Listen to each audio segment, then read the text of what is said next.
Okay, this is hands-on exercise number 4 of chapter 2. This is the final one.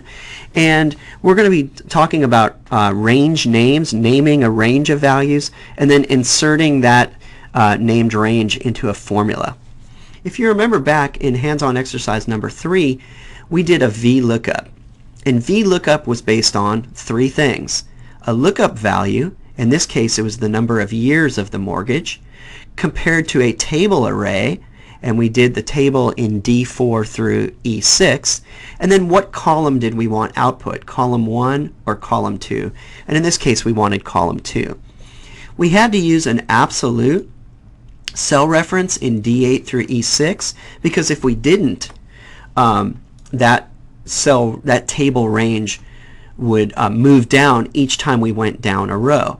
So if we were in row 3, for example, of our mortgage values, which is in row 11, this would be the top of our table, and our table would move down to D6 through E8, and we would be using values that we didn't want to use. So we had to hold this table range constant.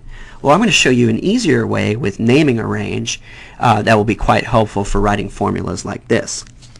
So what I'm going to do is define this particular range. Again, the range is D4 through E6. If I highlight those 6 cells and then come over to the name box, I can type whatever word I'd like to use as the name for this particular range of values. And what I'm going to call this one is just rates. Okay, because these are the number of years and the annual percentage rate. So I'm going to type the word rates, and I'm going to hit enter. So now when these 6 cells are highlighted, notice that when I highlight these cells I don't see anything, but when I highlight these 6 in particular, D4 through E6, it says the word rates in the name box. So now anytime we use D4 through E6 in a formula like we did here, I can replace that with the word rates instead. So I'm going to type RATES, and when I type the word rates, it remembers that this is the range of values that it's speaking of. And I'll go ahead and hit enter.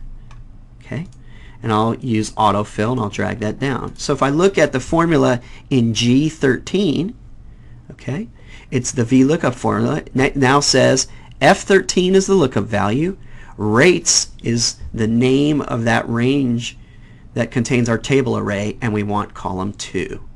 So that's how we name a range, like we did here, and came in and typed whatever word we wanted, and that's how we use that in a formula. Okay. And that's really all I'd like to talk about in the hands-on exercise number 4 of chapter 2. I would encourage you to go through the 4 steps that are listed on the appropriate pages.